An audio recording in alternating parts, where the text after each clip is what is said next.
The grand city of Xanthara floated like a jewel among the stars. Its crystal towers glowed with soft blue light, and silver ships moved in perfect lines across the sky. Inside the imperial palace, the most powerful beings in the Trivarian Empire gathered. It was the day of the Auction of Curiosities, a tradition where rare and strange beings from across the galaxy were put on display. Princess Kazari stood on a wide balcony above the auction hall. Her skin shimmered faintly, like moonlight on water, and her long silver robes flowed behind her. She was young, but sharp-minded. Many said she would one day become a greater ruler than even her mother, Empress Varelia, but right now she was bored. The auction below was filled with color and sound. Strange beasts with glowing horns, birds that sang in 3 voices, and even living crystals that pulsed with emotion were being sold to nobles and scientists. Kazari had seen it all before. Her twin guards stood silently behind her, their armor smooth and shining. The princess turned to one of them. "Is there anything new this year?" she asked. The curator said they brought a Terran. Kazari raised an eyebrow. "A human?" "Yes, princess. From the lost planet called Earth."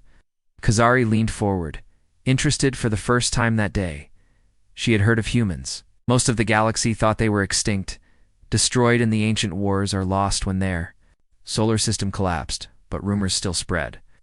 Some said humans had strange brains, able to resist control. Others believed they were smarter than they looked. "Where is he?" she asked. "Lot 39, the guard said. Next to the talking lava slugs." With a flick of her fingers, Kazari called for the hover platform. It carried her smoothly down into the hall where nobles and traders were gathered, drinking glowing drinks and watching the auctioneer. Kazari passed beasts that howled in musical tones and robotic dancers made of liquid metal. She ignored them all, and then she saw him. He stood alone in a small enclosure. No glass, no chains, just 3 silent guards near him, alert. The human looked around the room slowly, calmly. He was tall, muscular, with dark hair and eyes that were sharp and bright. There was a scar along his jawline. But what caught Kazari's attention was not his body, it was his eyes. He wasn't afraid. He looked annoyed. Humans were supposed to be wild. But this one stood like a soldier. "What is his name?" Kazari asked the curator, who bowed deeply. "His file says Rhett Walker. He was found drifting near a collapsed wormhole. He speaks several languages, though not ours. He has refused food, refuses commands, very stubborn." Kazari stepped closer. Rhett's eyes locked onto hers. Neither looked away. The hall faded. The voices of nobles, the scent of perfume, the shining lights all became distant. It was just her and him. He looked at her with something she had never seen before. Not respect, not fear, not desire. He looked at her like she was a puzzle to be solved. And for the first time in her life, Princess Kazari felt small. Then he smirked. Kazari's heart beat faster. She turned to her mother's advisor, standing near the Empress's private balcony. "Tell my mother," she said calmly, "I want this human." Up above, Empress Varelia watched from her high seat. She was tall, regal, and cold as ice. Her eyes narrowed when she heard her daughter's words. "What nonsense is this?" she said aloud. "A human? As a pet?" "No, Empress," said her advisor. "The princess speaks seriously." The Empress stood and looked down at the auction floor. She saw her daughter pointing at the human male. The human stood calmly, his arms crossed. The Empress laughed. "She wants a human. Let her have it. She will grow bored in a day." Walker was moved into the princess's private chamber by silent guards. He didn't fight, he didn't speak, but his eyes watched everything, the walls, the exits, the cameras. Kazari waited inside, seated on a throne of soft green glass. She dismissed her guards. "I'm told you don't speak our language," she said in Galactic Standard. "But I think you understand more than you pretend." Rhett didn't answer. "You were captured near a dead wormhole." "That's strange. Were you part of a fleet?" Still he stayed silent. Kazari stood and walked toward him. She was only a little shorter than him. She reached out a hand, gently, slowly. But before she could touch his face, he moved fast. In a blink, he grabbed her wrist knot, tight but firm. He looked into her eyes, his voice low. "I don't belong to you." Kazari froze. She understood him. Rhett let go. She stepped back, shocked but intrigued. "You do speak," she said. "You understand everything?" He nodded once. "I'm not your pet. I'm not a display piece," Rhett said. "And yet you're here," she replied. "For now," Kazari smiled. "Interesting." That night, Kazari could not sleep. She sat in her chamber, watching the surveillance feed. Rhett sat on the floor of his room, back straight, breathing slow. Not to sleep, not angry, just waiting. Waiting for what? Didn't know. But one thing was clear. This was no ordinary creature, and she wasn't done with him yet. The next morning, Princess Kazari sat alone in her private study, staring at the glowing data screen. She should have been attending meetings with the court scholars. But her mind was elsewhere, stuck on the human. Rhett Walker. She had tried. Searching his name in the Empire's records. Nothing. No file, no origin, no registration. He had simply appeared in space, caught in a decaying escape pod near a dead wormhole. His pod was broken, yet somehow he had survived. That wasn't luck. That was skill. Rhett stood near the window of his chamber. It wasn't a prison, more like a royal guest room, but one where the door didn't open unless she allowed it. He had been scanned, watched, and tracked, and still. He smiled to himself. These aliens, these Triviarian royals, thought they had control. Their technology was based on complex systems, systems that made mistakes when facing chaos. Human chaos. He had already tested the surveillance. Some sensors could be blocked by heat, others by movement. He was learning fast, but what surprised him most was the princess. She wasn't what he expected. Later that day, Kazari entered his chamber again, alone. This time she brought two things, a tray of food and a small translator device. "I know. You don't trust me," she said, placing the tray on a low table. "But I want to understand you. I've never seen a human before." Rhett sat across from her but didn't touch the food. "Why are you really here?" she asked. He looked. At the translator, then at her. "You already know. My ship was pulled in. That pod was ancient," she said. "Your technology doesn't match any known species. Are you from the past?" "Maybe," Rhett said simply. She leaned forward. "Are there more of you?" He didn't answer. That silence was louder than any words. Over the next few days, Kazari kept returning. She asked questions. She shared information about her world, her culture, her empire. Rhett listened carefully.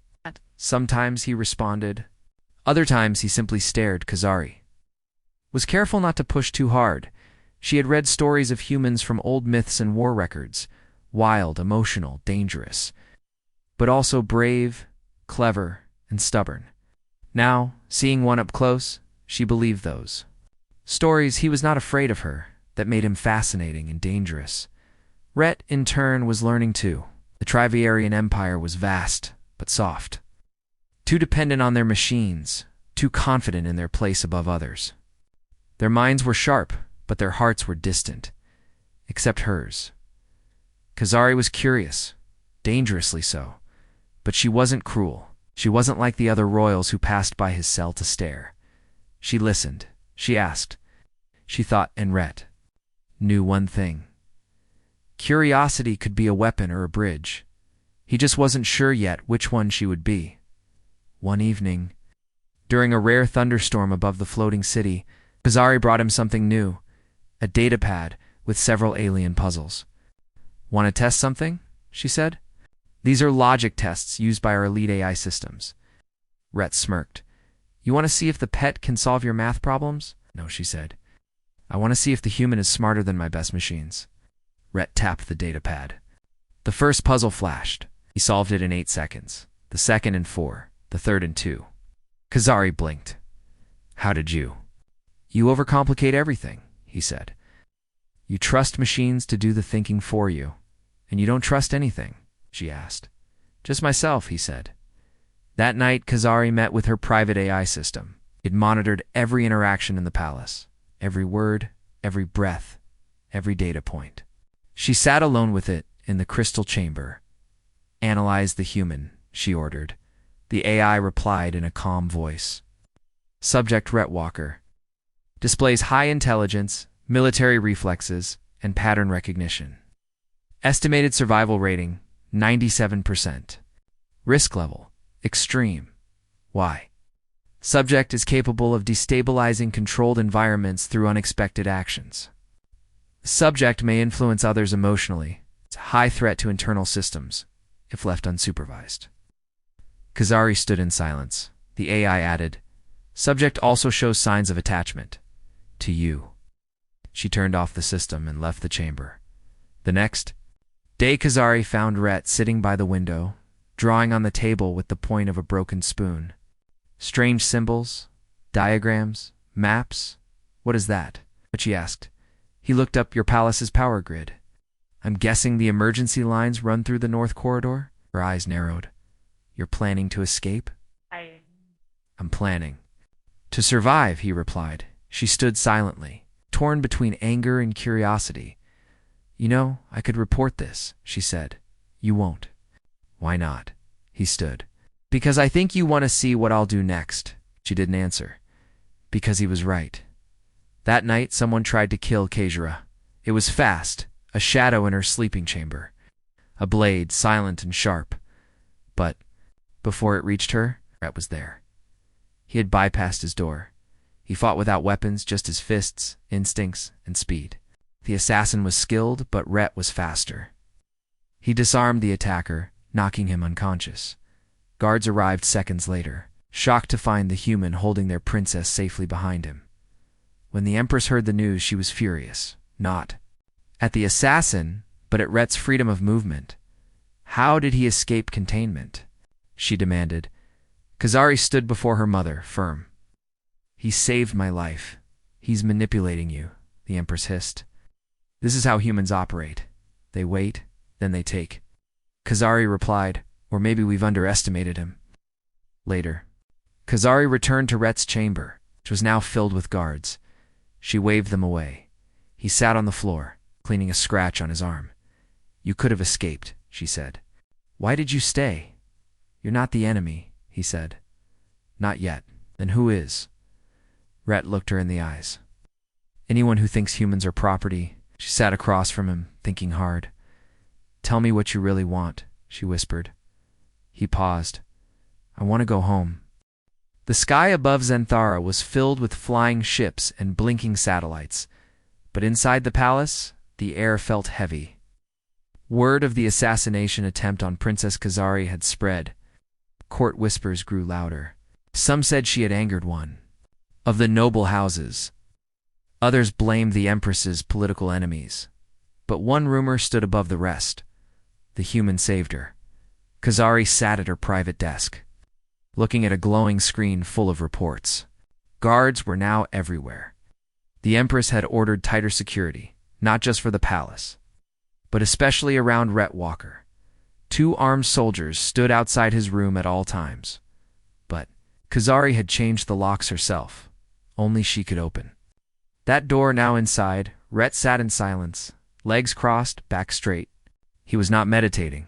He was watching, thinking, waiting. He had learned more in the past few days than he had in months of floating in that broken escape pod. He had seen the Empress, heard the court talk, studied the design of the palace. He knew now that the Triviarian Empire wasn't as stable as it looked. Power struggles. Hidden. Enemies. Old secrets. But what bothered him most was how quiet the galaxy had become about humans. Too quiet. Kazari entered the room, holding a thin silver tablet. I found something, she said. Rhett raised an eyebrow. I hacked into the Star Cradle, she said proudly. That sounds important, Rhett replied. It's the central archive. Every species in the Empire has a file there. She held up the tablet and tapped the screen. It displayed rows of alien faces and data charts. But Earth's file is gone, not missing. Deleted, almost like someone wanted to erase the fact that humans ever existed. Rhett stood and walked over. My eyes scanned the screen quickly. What else? He asked. Kazari hesitated, then tapped again.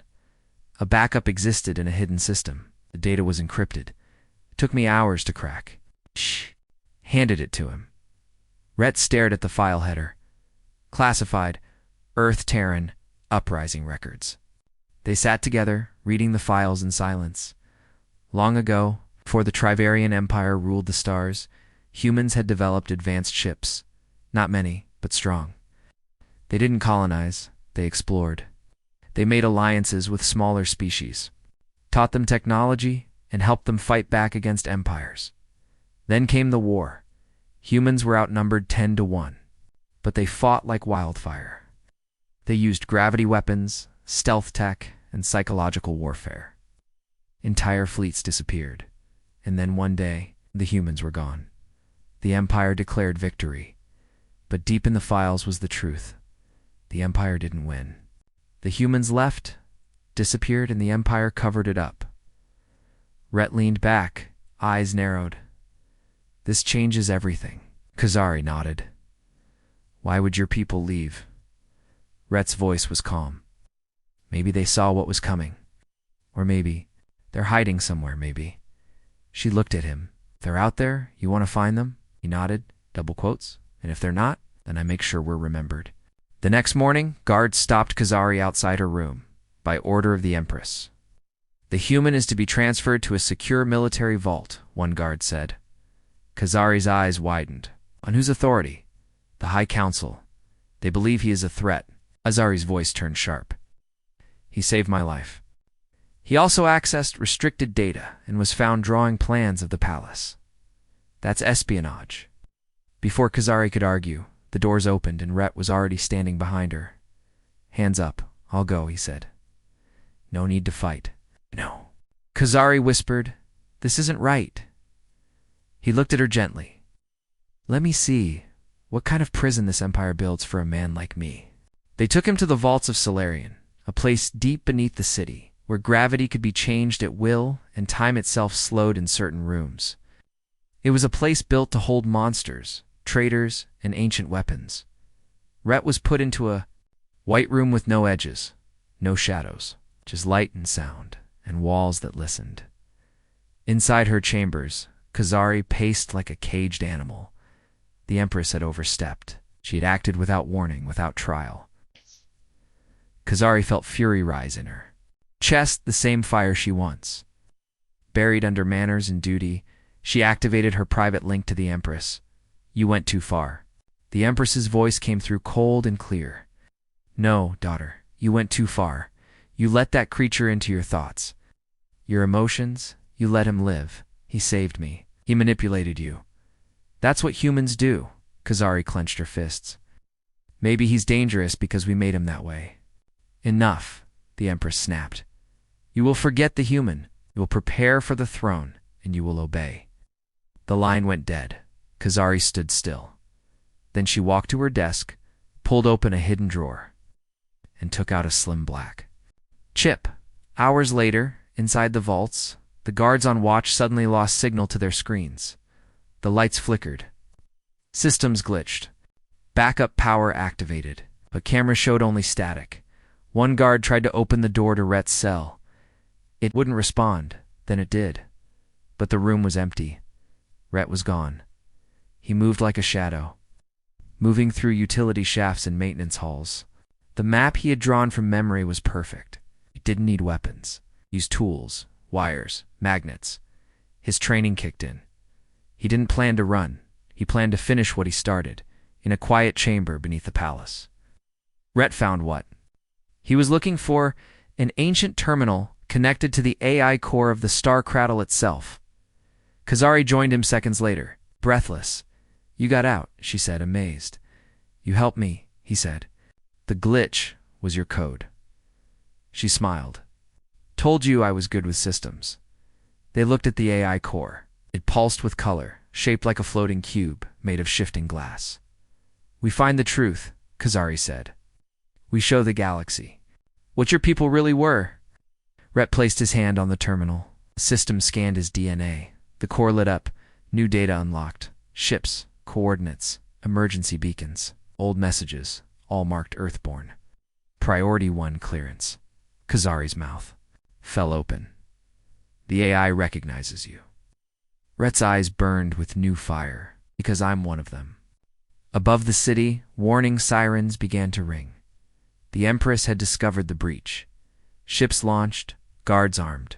Orders were given. Kazari turned to Rhett. We have to go now. Where? She smiled. I know a ship hidden beneath the moon. Of Jerea, ancient, but still functional. Your people built it? How do you know? Because I've been studying it for years. I just didn't know it belonged to you. As they escaped into the night sky, chased by fighters and hunted by the Empire's wrath, Kazari finally asked the question burning in her heart. What are you going to do with all this power? Rhett looked at the stars, the ancient codes. Lighting up before his eyes, I'm going to remind the galaxy what it means to be human. The ship was silent as it moved through the stars. Not slow, not loud, just a calm. Ghost-like speed, hidden, forgotten. Rhett Walker stood in front of the main control panel. His hands moved quickly over strange buttons and glowing symbols. The systems responded like they had been waiting for him. Old systems. Human systems. The ship wasn't alien, it was Terran. Earthborn Kazari sat nearby, her eyes scanning the data. Her heart beat fast. This wasn't a dream anymore. She was sitting inside an ancient ship from a species that the Empire tried to erase, and that human, the one she begged her mother to spare, now controlled it. The ship's name appeared on the screen. Yes, Horizon Breaker status. Deep sleep. Mode Captain. Rhett Walker confirmed AI. Phoenix Protocol active. Rhett smiled. She's awake. A calm, female voice filled the room. Welcome back, Captain. You have been gone 182 years, 4 months, 9 days. Kazari's eyes widened. You've been asleep that long? Rhett replied. We all were, when the war ended. Our ships went dark. We had orders to vanish, wait, and watch. But why? Because we knew this would happen. Empires rise. Empires lie. They always come for the truth. He looked at her. And now, we bring it back. The Horizon Breaker activated its stealth field. No Empire radar could see it now. They were invisible, flying beyond Triviarian borders, toward the edge of the sector. There, hidden in old maps, was a system marked only with a code: Sanctum-5.A. Place only humans knew. Meanwhile, in the Triviarian capital, the Empress stood in her war chamber. Around her, holograms showed star systems, ship movements, news reports. The princess has gone rogue, said one advisor. With the human. The Empress's voice was like ice. She betrayed her blood for a species we erased. Another general added, worse. He has activated one of the lost human warships. Our sensors can't track it. Then we'll smoke them out, the Empress said coldly. Mobilize the fleet of judgment. If they run, we follow. If they hide, we burn the stars until there's no place left. No one argued, because when the Empress made a command, the galaxy obeyed. On board the Horizon Breaker, Kazari sat in the captain's chair, staring at the stars. Rhett stood beside her. Did you ever think we'd come this far? She asked. No, I thought I'd die in that pod. Do you think your people are still out there? Rhett looked ahead, quiet. They are. We'll find them. If they're not, I'll carry their fire. She smiled softly, and I'll carry it with you. Their hands touched for the first time. Not as enemies, not as prisoner and captor, but as partners. Hours later, the ship arrived at Sanctum 5, a hidden planet, surrounded by asteroid fields and dead moons. The Horizon Breaker entered orbit slowly, and then dropped through a stormy cloud layer to a valley filled with strange towers, ruins of a human colony. But the scanners were clear. Structures still had power. We're not the first to return, Rhett whispered. Inside the ruins, they discovered other signs of life, dried supplies, messages carved into walls, old bunkers with lights still blinking. Some messages were warnings, others were stories. One message said, We hid because they feared us. We lost the war not in battle, but in memory. But if you read this, human, know this. We were never gone. We were patient. Another said, the Triviarian Empire will fall the same way it rose, blind to its own weakness. And when it does, we return not to destroy, but to remind. Kazari read every word in silence. For the first time, she realized the truth. Her people weren't heroes, they were conquerors. Who buried the truth? The horizon breaker linked with the colony core. Systems came alive. Maps updated. Hidden channels. Opened, other human ships, old, cold, but intact, responded across dead sectors. Some were half-broken. Some were empty. Some were empty. Some were waiting. Phoenix Protocol has reached other Earthborn nodes, the ship's AI said. Units awakening, total assets, 11 war-class vessels. Hundreds of drones, one Arc ship signal, faint but alive. Rhett nodded. That's enough, Kazari turned. Enough for what? To show the galaxy that humans are not ghosts, he said. We are the storm that history tried to erase. Back on the Triviarian capital, rebellion was spreading. People had seen the leaked footage, Kazari and Rhett unlocking forbidden files. Truths long hidden now flooding the networks. The name Earth was being spoken again. Songs, images, even rebel flags began appearing. The Empress tried to block the signals. But it was too late. Truth had gone viral, and rebellion had found a name. The Horizon Rebellion. The Empress summoned her war fleet. Massive ships filled the stars, their engines glowing like angry suns. All ships moved to Sector Zeta. We will end the rebellion before it spreads. But a message came through the war-net. A voice.com. Clear. Human. Rhett Walker. This is not a war for control. This is a war for memory. You lied about my people. You hunted them. You erased them. Now we return, not to conquer, but to correct. The galaxy deserves the truth. And I won't let you bury it again. Ships across the sector hesitated. Some captains lowered their weapons. Others changed sides. They didn't fear Rhett. They feared the truth. And some believed in it. Kazari stood beside Rhett as their ship broadcast the truth to the whole sector, the war files, the colony evidence. The old messages, people across systems began to rise. Alien slaves, minor houses, traders, historians, even old Trivarian soldiers. The Empress had power, but Rhett had something greater, a cause, and now. A princess stood beside him. Later in the quiet of the ship, Kazari looked out at the stars. You think we'll win? Rhett smiled. We already did. How? He made them remember. She leaned her head against his shoulder. What comes next? He looked at her. Now we build something better. The galaxy was no longer silent. Every screen, every port, every planet in the Triviarian Empire now heard one name whispered across the stars, Earth.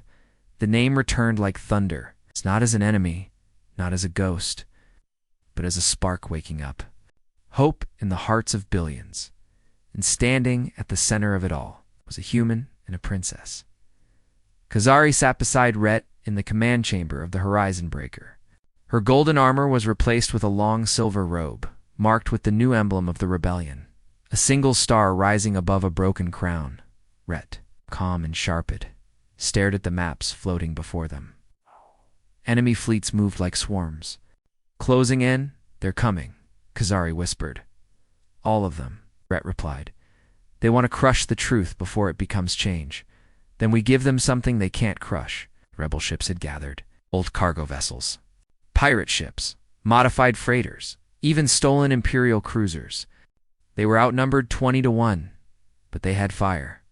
They had the truth. And most of all, they had choice. Kazari stepped onto the broadcast deck. She stood before 1,000 ships, her voice carried across the void. This empire was built. On silence, on fear, on lies, but no more. You've all seen the truth now. You've seen the history they buried, the people they erased. This isn't just about humans. This is about every species they tried to control. She raised her hand. This is the end of fear. The Empress watched from her throne ship, surrounded by her highest commanders. Her eyes, once cold, now burned with fury. My daughter stands beside a species of chaos, she said. She spits. On our legacy, a general nodded. They're preparing a full strike. The Empress rose. Then we burn the stars. Let no world remember Earth again. The first shots of the final battle lit up the dark like suns. Laser fire streaked across space. Explosions shook the void. Dozens of ships shattered, some rebel, some imperial. The Horizon Breaker led the charge, diving through enemy lines. Like a dagger. Its shields pulsed. It's reacting faster than any living pilot. Rhett guided it like it was part of him. Kazari handled communications and strategy. Together, they fought like fire and wind. But they knew. They couldn't win through force. They needed something bigger. And it was already waiting deep. In the core of Sanctum 5, in the ancient colony below, Rhett had discovered something days before the final battle. A beacon, a Terran legacy beacon, an AN. Emergency call to all hidden Earthborn ships across the galaxy. He had activated it, and now. They were coming, 1 hour into the battle as rebel ships began to fall. Sound echoed through every comm channel. Incoming warp signatures, multiple, unknown source. Sky behind the battle twisted, space bent like water. Then ship after ship appeared from the dark. Sleek, silver, deadly, ancient Terran designs. Long thought lost. They opened fire instantly, cutting through Imperial cruisers like paper. The tide turned. Kazari watched the display. Eyes wide. They came. Rhett smiled. I told you, we don't run. We wait. The Empress shouted on her bridge, slamming her fist down. Impossible. These ships were destroyed. No, her guard whispered. They were hiding, waiting for the right call. Horizon Breaker punched through the center of the enemy fleet, heading straight for the Empress's throne ship. This ends today, Rhett said. We'll never reach her with shields up, Kazari warned. We don't need to reach her. Rhett replied, standing from his seat. Kazari grabbed his arm. What are you doing? He looked at her softly. Ending the war. He suited up in a sleek black pressure suit, once worn by elite Terran infiltration units. On his back was a small device, a collapse core, designed to shut down energy. Fields from the inside. It would take out the throne ship's shields, but it had one cost. The person carrying it would not survive. Kazari stared at him. No, we fight together. Rhett gently held her hand. We did fight together, and we won. Now it's time for the last move. She tried to speak, but he leaned in and kissed her soft. Sure. Remember me, he said, and then he was gone. He launched from the airlock, like a comet, flying straight toward the throne ship. The Empress's defenses activated too late. Rhett landed, tore through the vents and planted the collapse core right near the power junction. As enemy guards closed in, he smiled and whispered, Earth. Then everything went white. The throne ship's shields collapsed in a single burst of light. The Horizon Breaker fired its main cannon, a single, perfect shot. The Empress's ship exploded. The Empire's command was broken. The battle ended. The rebellion had won. A week later, ceremony was held on Sanctum 5. Thousands stood on the grass fields near the old colony ruins. Alien, human, all together. Ships floated above in silent respect. Kazari stepped forward, dressed in dark red. She placed Rhett's name on the wall of flame, a large monument with names of all who died. For truth, she spoke only one sentence. He was not just a human. She looked at the stars. He was hope. After the war, the Empire collapsed. Systems declared independence. Old worlds began to rebuild. The name. Earth was no longer banned. Kazari became one of the first leaders of the Free Star Alliance. A council of worlds who chose unity over control. And beside her throne was a flame that never went out. A small, quiet fire. For Rhett Walker, the last light of Earth.